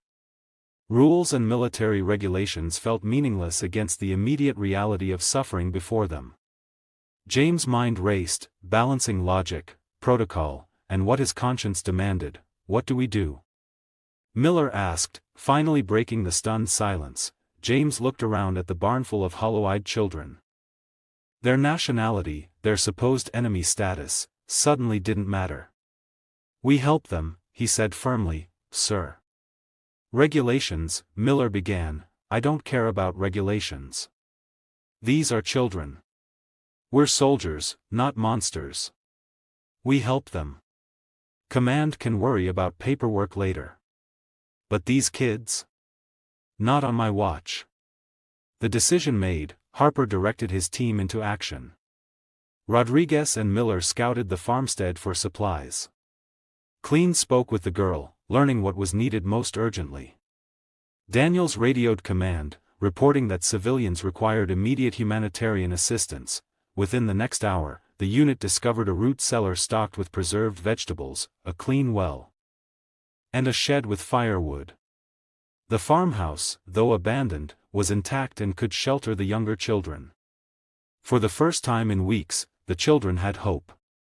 Soldiers who had spent years trained for combat were now performing acts of care, feeding, warming, and comforting enemy children. Harper watched them, struck by the strange reversal of war's purpose. "Get them fed first," James ordered. "Small portions. Their stomachs won't handle much after starving." Anna, the older girl, stepped forward. She spoke careful English, learned before the war had destroyed her life. "Why are you helping us? We are German. We are enemy." "Your nationality doesn't matter," James said gently. "You're children. That's all that matters. Command may be angry, but right now, you need warmth, food, and safety. You'll get them." Tears welled in Anna's eyes. "Thank you. We thought we would die here." Over the next several hours, the unit distributed food and water. Slowly, despair on the children's faces gave way to cautious trust. Some smiled, some cried, but all were grateful. Harper and his men worked tirelessly, setting up the barn and farmhouse into makeshift living quarters, establishing a basic routine that could sustain the children. "This is going to cause problems," Clean whispered. "Command won't like this. We're supposed to be liberating towns, not running orphanages." "Then they can court-martial me," James said, surveying the barn. "But I'm not abandoning these kids." Soon, the radio crackled. Captain Morrison's voice sounded tight with irritation. "Sergeant, command wants to know what's going on. This better not be some civilian aid stunt." Harper answered, calm but resolute. "Captain, there are 200 children here. Starving, freezing, dying. I can't leave them. They're enemy civilians, Sergeant. Not our responsibility. They're children, sir. Human beings. That makes them everyone's responsibility." A long pause. Finally, damn it, Harper. Fine. Hold position. We'll send a medical unit and supplies. But this had better not blow up in my face. Relief mingled with exhaustion as James hung up the radio. His unit looked at him with new respect. You just gambled your career for German kids, Rodriguez said quietly. Worth it, Harper replied simply. As night fell over the Bavarian farm, 200 children slept warm and fed for the first time in weeks. The soldiers had transformed the abandoned buildings into a sanctuary. Medical personnel arrived within days, treating malnutrition, infections, and illnesses. 2 children succumbed to pneumonia and starvation despite their efforts. But the remainder survived because Harper and his men had chosen humanity over orders. The barn, once a symbol of desolation, now pulsed with life. The farmhouse became a hospital for the sickest children, while the older ones helped care for the younger. Anna acted as liaison, translating and organizing, filling in the gaps that war had left in communication and structure. She shared the story of the orphanage in Munich, bombed 3 times, staff abandoned them, children forced to flee alone, and how they ended up at the Harper farm by sheer luck, or perhaps fate. The director died in the 3rd raid, Anna whispered. The staff. They just left us. Told us to find family, find shelter. We had nothing. You did good, James said softly. You got them here. We're just finishing what you started. The unit worked tirelessly over the following days. Supplies arrived, more soldiers volunteered, and even skeptical commanders began to recognize the enormity of what Harper had undertaken. Colonel Bradford himself arrived to inspect the situation. His presence, austere and commanding, seemed poised to turn the entire operation into a tribunal. Harper led the colonel through the farm. The barn was organized, the farmhouse functioning as a hospital. Children ate breakfast, some smiled, some played, some clung to the soldiers with hesitant trust. Bradford observed quietly, his face unreadable. A little girl approached him shyly, offering a flower. The gesture, simple yet profound, seemed to pierce the rigid officer's demeanor. You've commandeered military resources, Bradford said eventually, voice cold. Diverted your unit from combat operations. Violated fraternization policies. I should court-martial you. Yes, sir, Harper replied. But these children would be dead without our intervention. Bradford's expression softened. Then continue. Military humanitarian mission. Full support. Make sure the world knows what real victory looks like. The unit had succeeded. Their gamble on compassion over protocol had not only saved lives but created a blueprint for humanitarian action in the war's dying days. And as night fell once more, the children of the Bavarian barn slept safe and warm, their cries replaced by the quiet hum of survival and hope. The journey across Europe began under the shadow of uncertainty, yet fueled by the fragile hope Harper and his unit had ignited in the children. Trucks rumbled over snow-patched roads, carrying the weary survivors from Bavaria toward the coast. May 6, 1944, Atlantic Ocean, 20 miles west of the Cape Verde Islands. The sea was glass calm, the moon full, the stars cold and merciless. Beneath them, the USS Buckley. DE-51 cut a white V through the still water, her twin screws churning the dark Atlantic into silver foam. On her bridge stood Lieutenant Commander Brent Abel, 34 years old, lean, sunburned, and running on black coffee and nerves. He had commanded Buckley barely a year, yet tonight he was about to fight the strangest battle in the history of modern naval warfare. At 0216 hours, the radio crackled. The nasal voice of a Grumman TBF Avenger pilot filled the bridge. Contact sighted, surface sub bearing 160 degrees 20 miles ahead, west of Cape Verde. She's on batteries, charging, low speed. Abel's grey eyes narrowed. Plot it, he ordered. Sound general quarters. Klaxons wailed through the ship. Men tumbled from bunks, boots half-laced, helmets pulled over bare heads. Buckley's decks hummed as the gun crews ran to their 3-inch mounts, 40mm Bofors, and 20mm Oerlikons. The pilot's sighting could mean only one thing: a German Type 9, C/40 U-boat, and not just any boat.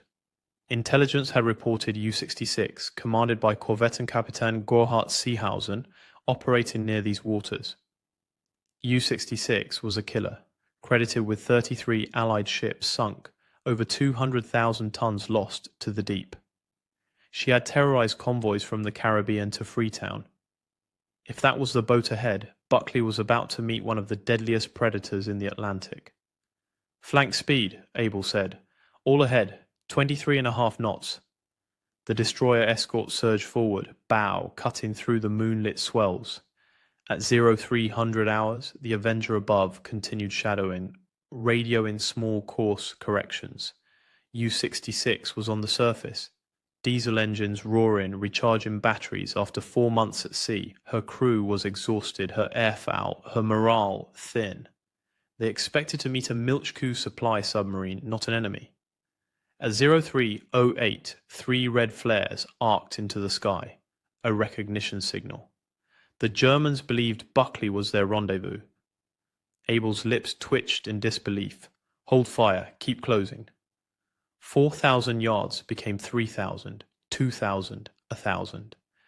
Then, as the Americans closed within musket distance, U-66's lookouts realized the silhouette slicing towards them wasn't German. "Achtung! Zerstörer!" someone shouted. A flash burst from her bow tube. "Torpedo in the water! Starboard bearing!" "Hard left rudder!" Abel roared. Buckley heeled, foam spilling over her rails. The torpedo hissed past, close enough for men on deck to hear its propellers whining. Seconds later, it detonated harmlessly in the ship's wake. Range 2,000 yards. Open fire. The first salvo from Buckley's forward 3-inch battery roared. The rounds streaked over the water and smashed into U-66's forward deck, blowing her 88mm gun into a fireball. Her bridge erupted in sparks. Now every gun aboard Buckley joined in. 3-inch, 40mm, 20mm, even small arms fire from the bridge wings. The night turned white with tracer fire. The destroyer escort's gunners poured over 100 rounds of high explosive shells and thousands of cannon rounds into the submarine's silhouette. U-66 replied desperately with machine gun bursts, but most went high, whistling through Buckley's rigging. At 0324, the U-boat fired another torpedo from her stern tubes. "Fish off the stern," shouted the sonar operator. Abel yanked the helm hard to starboard. The torpedo foamed across their bow, missing by seconds. The range closed to yards, mere yards. The two ships were racing side by side now, their guns so close the tracers seemed to cross mid-air. Abel's voice cut through the chaos. "Keep hammering!" U-66's conning tower was burning. Flames licked through the railing. German sailors, faces ghostly in the firelight, tried to man their deck guns, but were torn apart by 20mm bursts. 16 minutes of continuous gunfire left Buckley's decks, littered with hot brass. The air reeks of cordite. Then the moment came when no more distance remained. "Range 20 yards," shouted the helmsman. Abel made a decision that hadn't been made in modern naval combat for a century. "Hard right rudder, ram her!" Buckley lurched. Her bow swung across U-66's course, metal shrieking as she climbed the submarine's forward deck. Sparks cascaded as steel met steel. For a frozen instant, the 1,400-ton escort literally rode atop the German U-boat. Engines reverse full. But before Buckley could disengage, shapes appeared in the firelight. German sailors climbing out of the burning conning tower, pistols and knives glinting in their hands. "They're boarding us," someone screamed. The order to repel boarders hadn't been shouted in the US Navy since the 19th century, but it echoed again that night. Men grabbed anything they could reach: Thompson submachine guns, M1 carbines, pistols, wrenches, shell casings. When those ran empty, they swung fists, boots, even coffee mugs ripped from the galley. A German petty officer leapt to the rail and was met by a sailor who cracked him across the jaw with a metal coffee cup. Another sailor hurled an empty shell casing like a club. The deck became a frenzy of brawling figures illuminated by burning tracer rounds. Below the bridge, a steward's mate named John Andrews found himself face to face with a German who had crawled through an open hatch, knife in hand. Andrews snatched the nearest object, a scalding coffee pot, and smashed it into the intruder's face. The man crumpled. For 2 furious minutes, modern naval warfare reverted to the age of cutlasses and fists. 36 Germans tried to swarm over Buckley's forecastle. Half were killed or wounded before they could retreat. Lieutenant Klaus Herbig, U-66's first officer, led the boarding attempt, hoping to draw American fire while Seehausen tried to free the sub. But the Americans outnumbered them, outgunned them, and outfought them. Abel shouted from the bridge, "Engines reverse, break free!" Buckley backed off, scraping down the submarine's hull, leaving 5 stunned Germans on deck who were quickly captured. Then U-66, still under power, swung around like a wounded animal and rammed Buckley in return. Her bow struck the destroyer escort's starboard quarter, tearing open the engine room and shearing off one propeller shaft. "Damage control report," Abel barked. "Starboard shaft gone, flooding in the engine room. Contain for now." As the ships parted, an American seaman glanced down into the open conning tower below them, pulled the pin on a Mk2 hand grenade, and tossed it inside. A flash. A roar. Fire belched from the tower like a blowtorch. U-66 shuddered violently. Her engines screamed, her bow dipped. The submarine began to circle, out of control, fire still burning in her conning tower. Men were jumping overboard. "Cease fire," Abel ordered. "Let her go." At 03:41 hours, U-66 slid beneath the Atlantic for the last time. Flames hissed out as sea water swallowed her. Her captain, Korvettenkapitän Seehausen, stayed at his post. 24 of his men went down with him.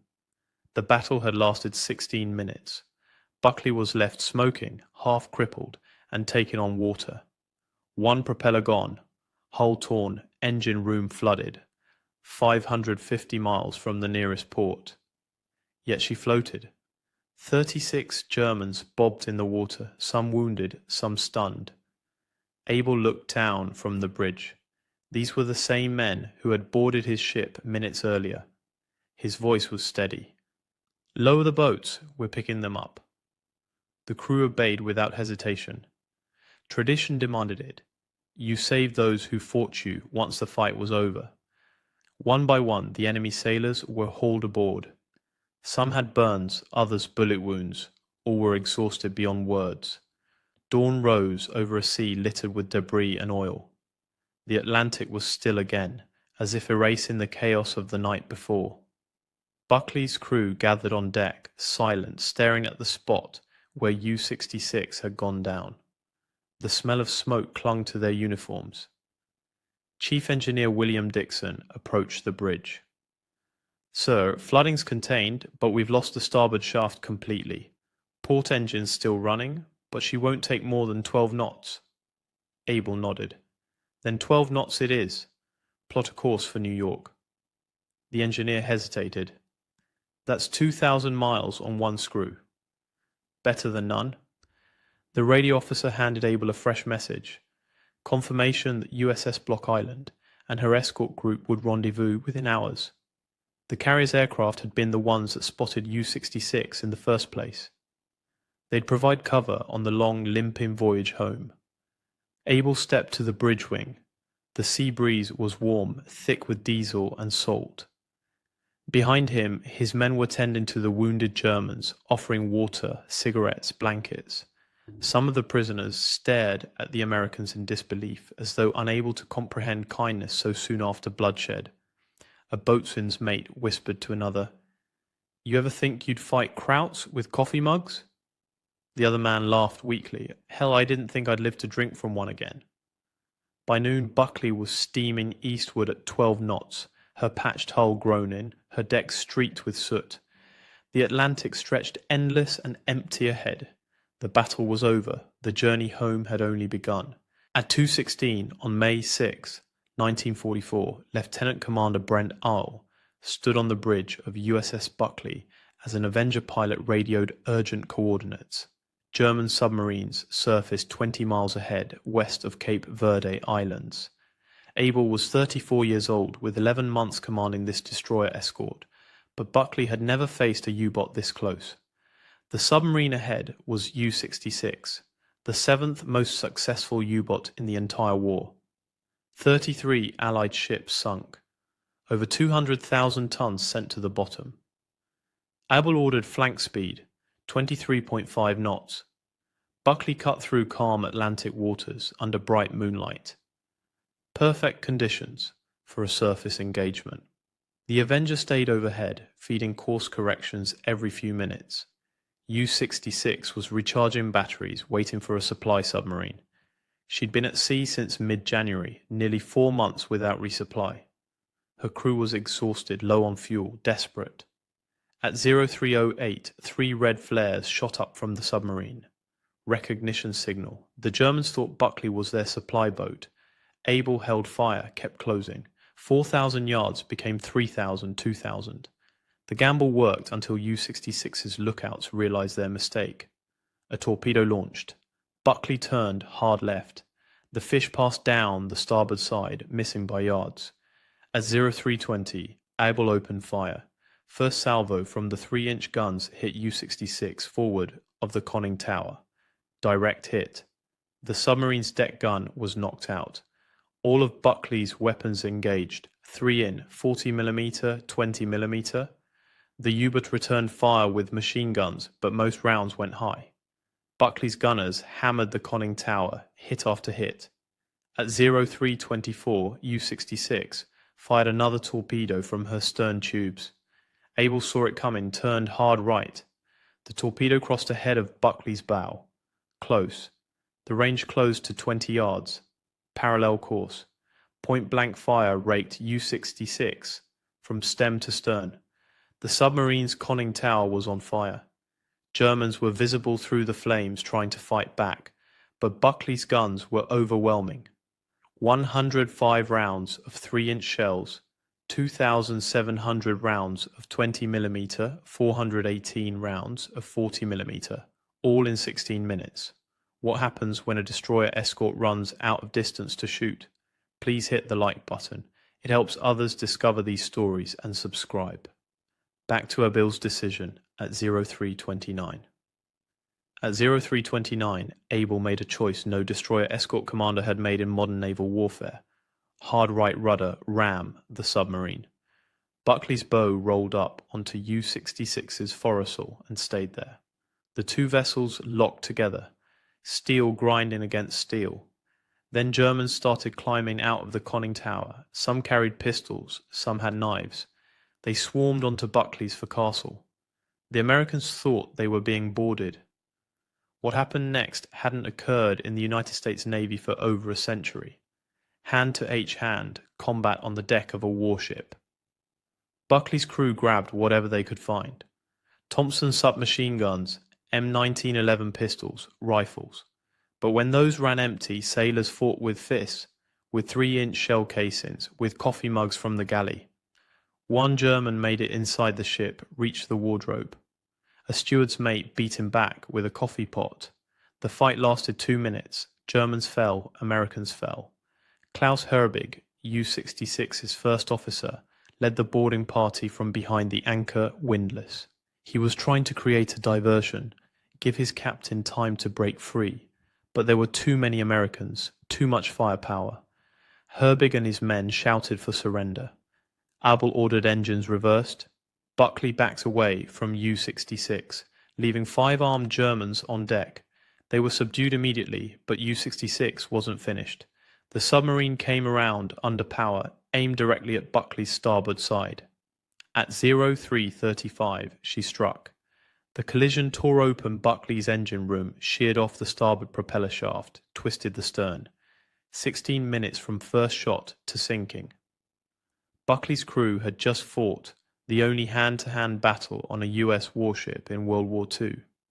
36 German survivors floated in the water, but Abel's ship was crippled, engine room flooded, 1 propeller gone, and they were 550 miles from the nearest port. The engine room was flooding. Water poured through the gaping hole U-66 had torn in Buckley's starboard side. Chief engineer reported the damage at 0345. Starboard shaft completely severed. Flooding contained but spreading. Port engine still functional. Abel had one propeller and 550 miles of Atlantic Ocean between his crippled ship and safety. But 36 Germans were in the water, some wounded, some in shock, all of them enemies 5 minutes ago. Abel ordered rescue operations. Buckley's crew pulled survivors aboard one by one, no hesitation. The same men who just fought hand to hand now hauled exhausted U-boat sailors from the Atlantic. Naval tradition. You save lives first, settle scores later. The rescued Germans were in bad shape. Many had burns from the fires inside U-66. Some had gunshot wounds from the close quarters fight. Others were simply broken. 4 months at sea, watching their submarine die beneath them, they were transferred to USS Block Island, the escort carrier whose aircraft had found U-66 in the first place. 24 German sailors went down with their boat, including Overlieutenant Zersgaard Jausen, U-66's commander. He stayed at his post until the end. U-66 had been a scourge of the Atlantic. Her record spoke for itself. 33 merchant ships sunk across 9 war patrols, over 200,000 gross registered tons, 8 American vessels among them. On January 16, 1942, she torpedoed the Canadian passenger liner Lady Hawkins. 246 people died. Civilians, Navy personnel, most never found. U-66 was one of 5 U-boats that launched Operation Drumbeat, the devastating attack on American coastal shipping in early 1942. Now she was gone, sunk by a destroyer escort that weighed 1,400 tons to U-66's 154. Sunk by a captain who'd been in command less than a year. Sunk in a fight that ended with coffee mugs and fists. The irony wasn't lost on anyone. Germany's 7th most successful U-boat, defeated in the most primitive combat imaginable. But Buckley was barely floating. Abel assessed the damage as dawn broke on May 6. Port engine operational, steering functional, hull integrity compromised but holding. The starboard propeller shaft wasn't just broken, it was gone, sheared clean off. Every rotation of the port engine put stress on a ship designed for balanced twin-screw propulsion. Maximum safe speed 12 knots, maybe 15 if they pushed it. New York was the closest major repair facility over 2,000 nautical miles northeast. Boston Navy Yard could handle the damage, but that meant crossing the North Atlantic on one engine with a hole in the hull. The alternative was limp into a forward base in the Azores, but they lacked the equipment for major repairs. Abel made the call, set course for New York, hoped the weather held, hoped no other were hunting these waters. Task Group 21.11 reformed around Buckley. USS Block Island provided air cover. 2 other destroyer escorts took screening positions. They were exposed out here. Every German submarine in the Atlantic had heard U-66's last transmissions. Some would be curious, some would be hunting. A crippled destroyer escort made an attractive target. The damage control teams worked through the morning, shoring up bulkheads, pumping water, welding temporary patches over the worst holes. The engine room crew monitored the port engine constantly.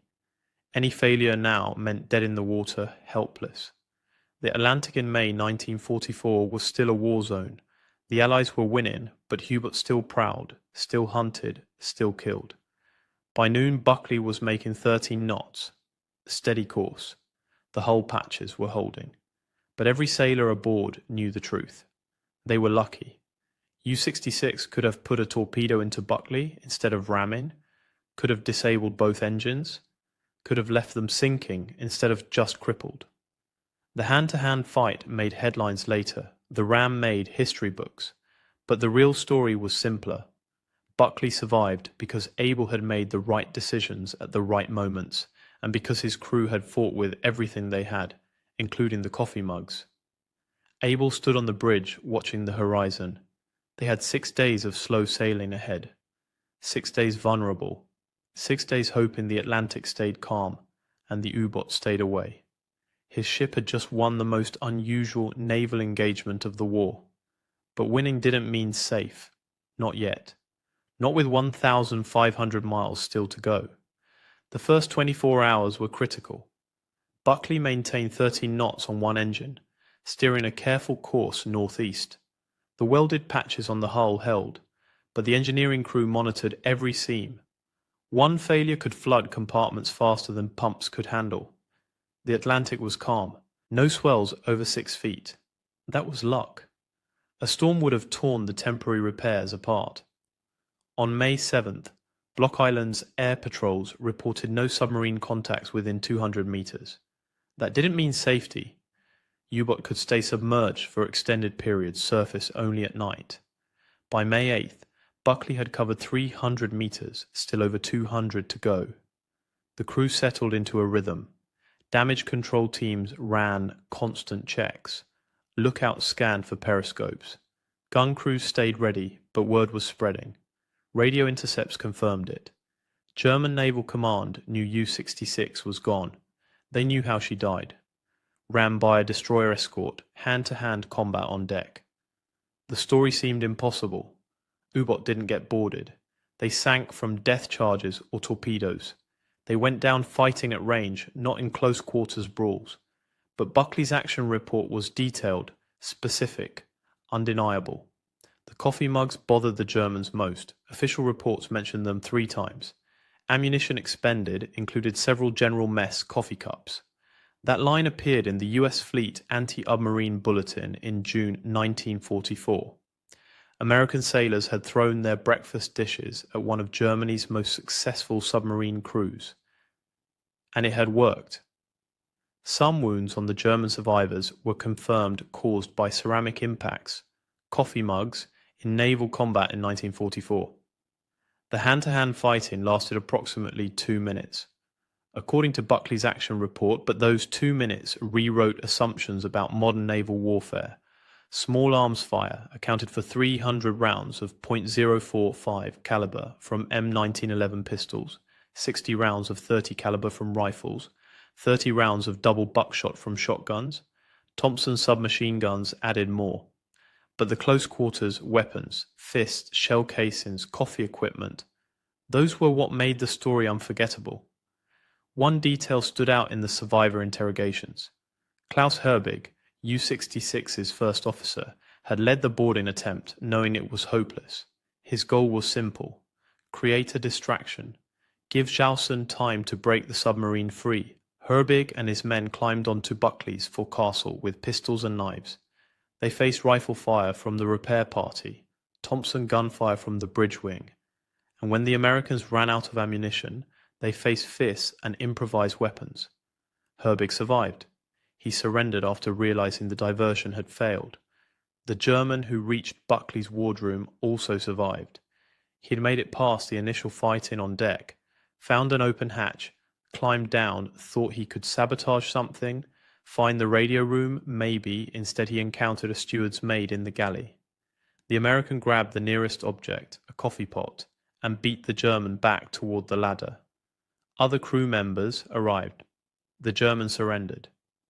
Later, interrogation revealed he'd been aboard U-66 for all 9 patrols, survived depth charge attacks, survived aircraft strafing, but he couldn't survive a Navy cook with a coffee pot.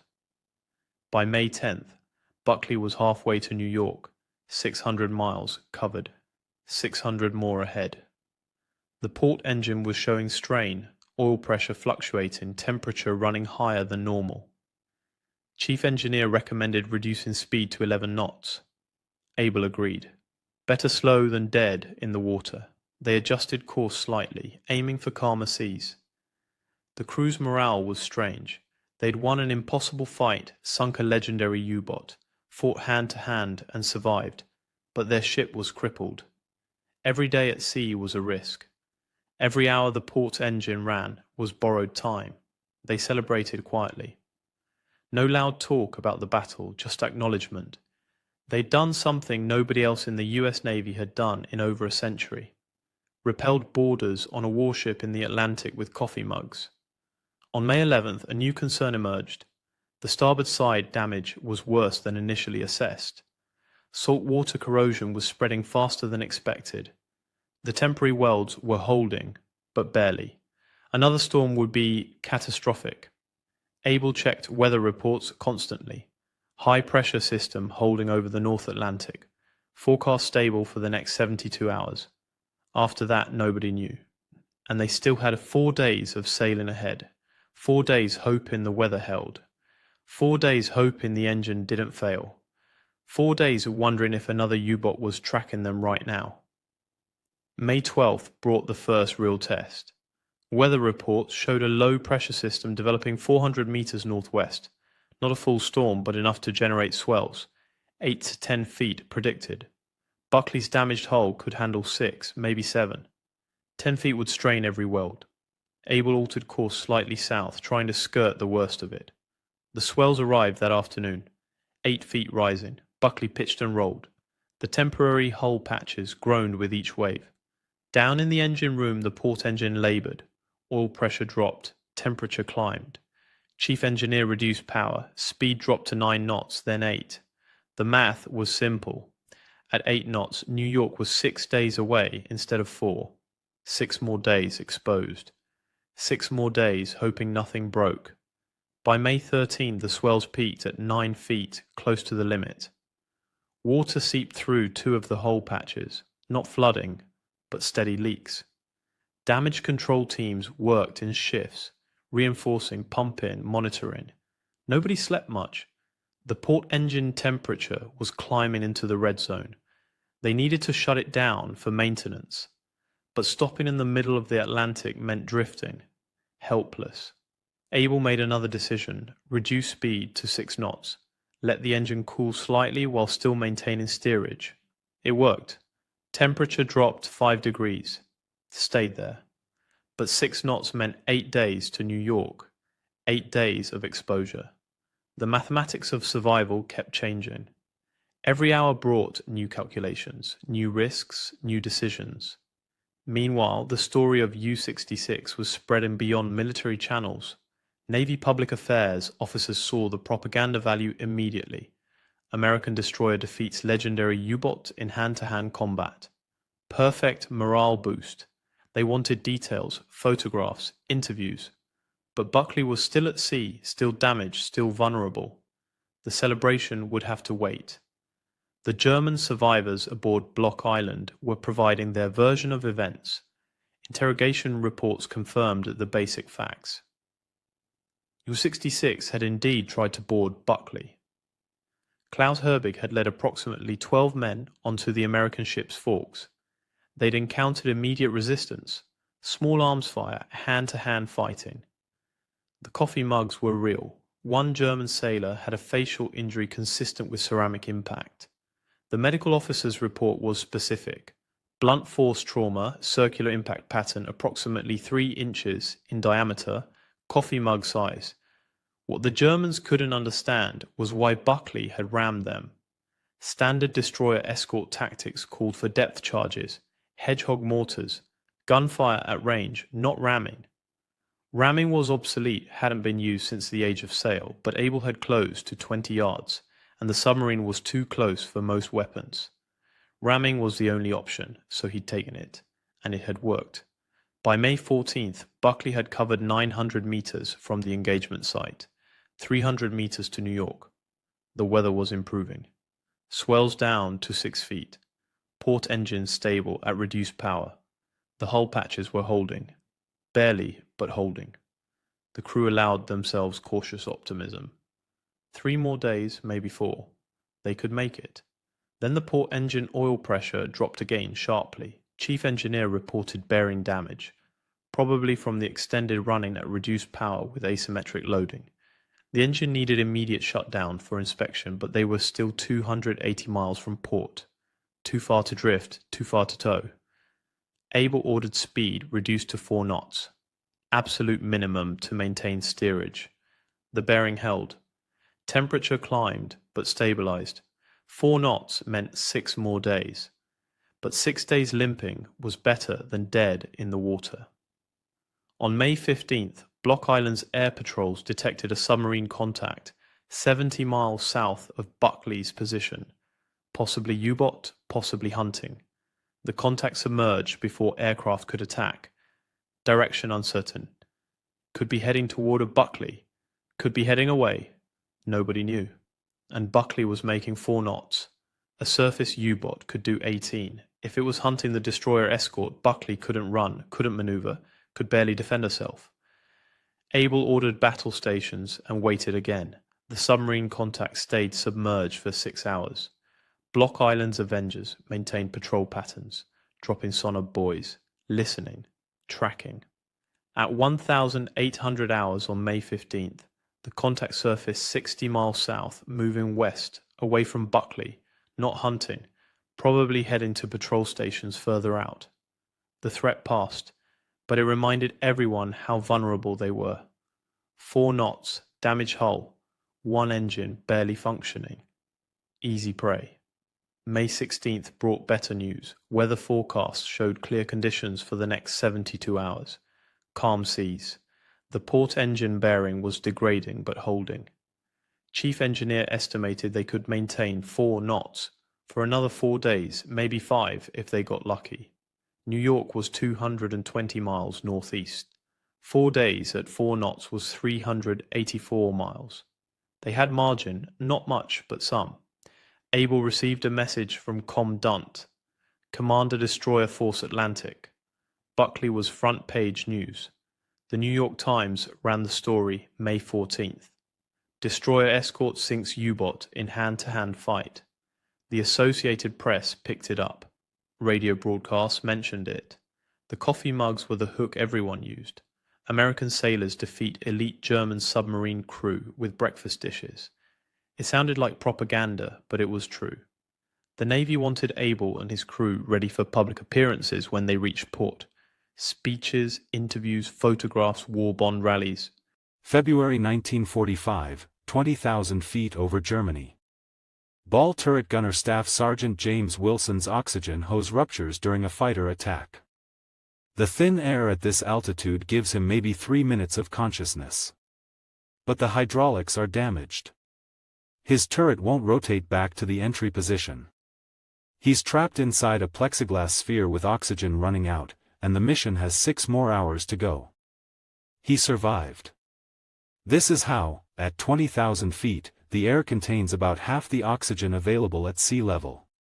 Your body cannot sustain consciousness.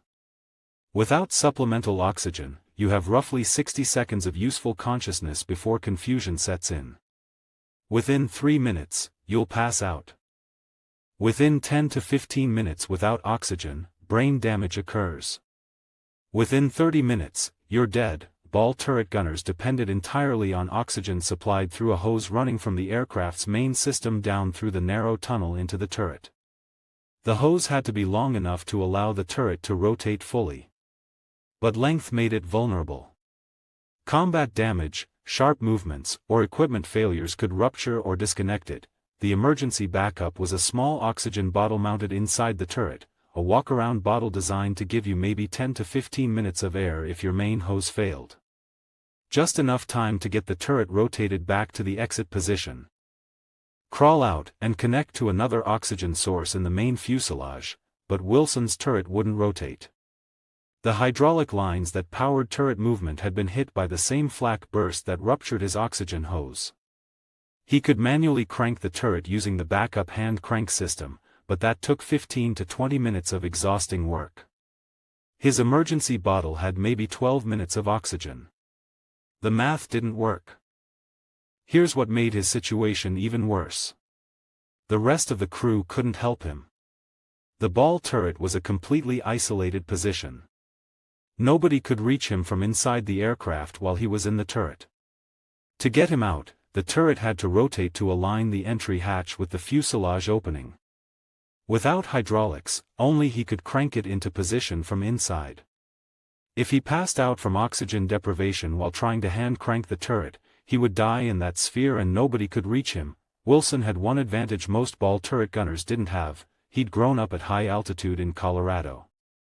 His body had adapted to function on less oxygen than someone raised at sea level.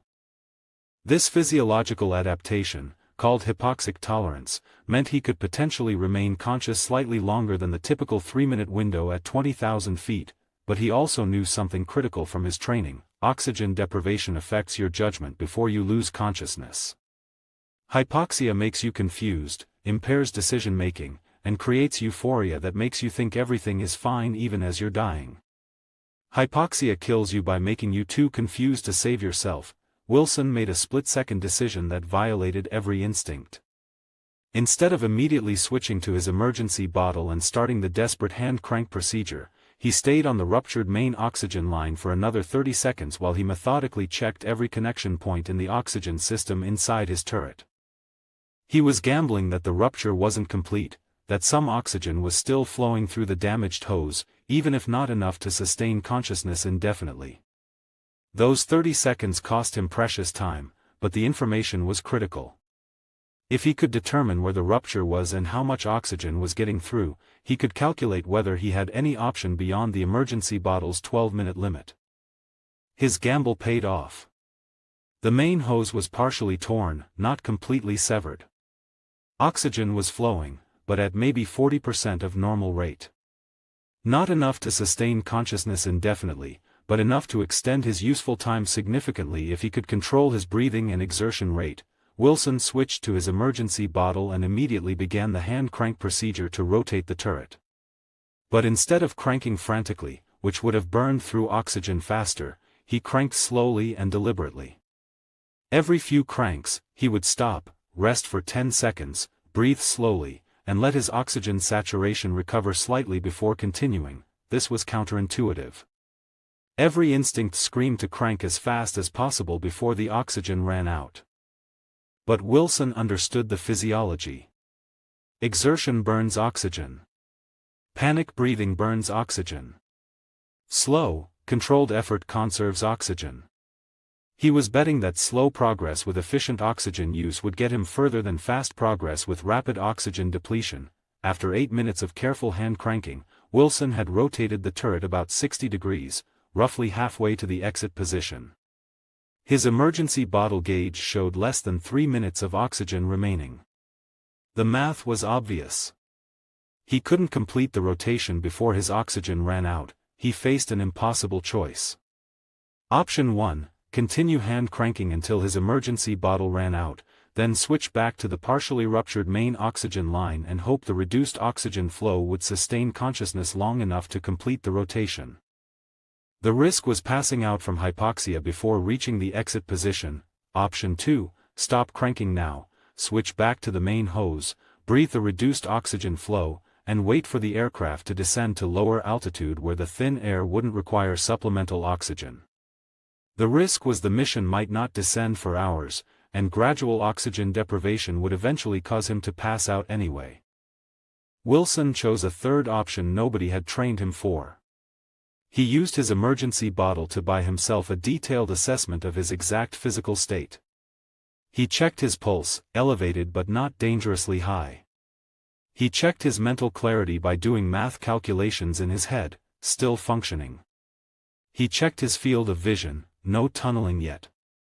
He was hypoxic, but not critically so. He switched back to the main line with the partial flow.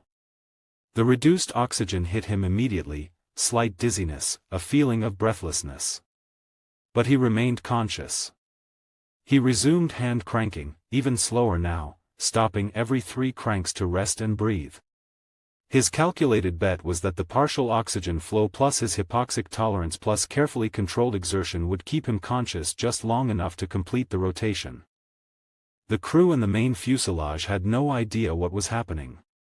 Wilson's intercom connection had been damaged along with the oxygen and hydraulics. They knew his turret was stuck because they could see it hadn't returned to the stowed position. They assumed he was manually cranking it but had no way to know about his oxygen situation. At the 14-minute mark, Wilson felt euphoria beginning, the classic sign of severe hypoxia. His brain, starved for oxygen, was creating false feelings of well-being. This was the danger point. Hypoxic euphoria kills pilots and climbers regularly because it makes you feel fine even as you're dying, but Wilson recognized it. That recognition meant he still had enough brain function to override the false signals. He forced himself to keep cranking. 3 cranks, rest, breathe. 3 cranks, rest, breathe. His vision started tunneling, peripheral vision darkening. Another classic hypoxia symptom. He was maybe 60 seconds from losing consciousness. At 16 minutes, the turret clicked into position. The entry hatch aligned with the fuselage opening. Wilson unstrapped, disconnected from the main oxygen line, and crawled through the hatch on pure adrenaline with maybe 15 seconds of consciousness remaining. Hands grabbed him from inside the fuselage, pulled him through, slammed an oxygen mask on his face connected to the main aircraft system. Wilson regained full consciousness after about 2 minutes on good oxygen. Medical check when they landed showed no permanent damage. His calculated risk-taking and physiological understanding had saved his life. But the real story is what the Army Air Force learned from his survival. After Wilson's incident report, the Air Force modified ball turret oxygen systems on newer B-17 models. They added redundant oxygen bottles with independent supply lines. They improved the durability of oxygen hose routing to make ruptures less likely. They added quick disconnect fittings so a gunner could detach from a damaged line and switch to backup supply in seconds rather than fumbling with threaded connections. More importantly, they changed the training. Gunners were now specifically trained on hypoxia recognition, controlled breathing techniques, and calculated decision-making under oxygen deprivation. Wilson's slow hand crank method became part of official emergency procedures. The manual specifically instructed that if oxygen was limited, slow cranking with rest intervals was more effective than rapid continuous cranking. The modifications and training changes came too late for most of the war, but they influenced post-war military aviation. Modern military aircraft oxygen systems include multiple redundancies, automated backup systems, and sophisticated monitoring specifically because incidents like Wilson's proved that oxygen system failure in combat was a critical vulnerability. Wilson's survival came down to 3 factors. First, his physiological advantage from growing up at altitude gave him extra tolerance. Second, his understanding of hypoxia let him recognize symptoms and manage his condition. Third, and most important, his ability to override instinct and make calculated decisions under life-threatening stress. That third factor is what separates survival from death in extreme situations. Panic kills. Instinct often kills. Calculated risk-taking based on understanding your actual condition and resources, that's what saves lives. Wilson had maybe 16 minutes from oxygen failure to reaching safety. He used those minutes more effectively than someone with better equipment and more oxygen would have if they panicked. The ball turret was the most isolated, most vulnerable position on a B-17. But gunners like Wilson proved that even in that position, with equipment failures that should have been fatal, survival was possible through knowledge, discipline, and calculated decision-making. His 6 hours trapped at 20,000 feet, most of it on partial oxygen after his emergency bottle ran out, became a case study in how to survive the unsurvivable. At 4:00 hours on February 7, 1945, Corporal James Theodore Mackenzie crouched in a shell crater about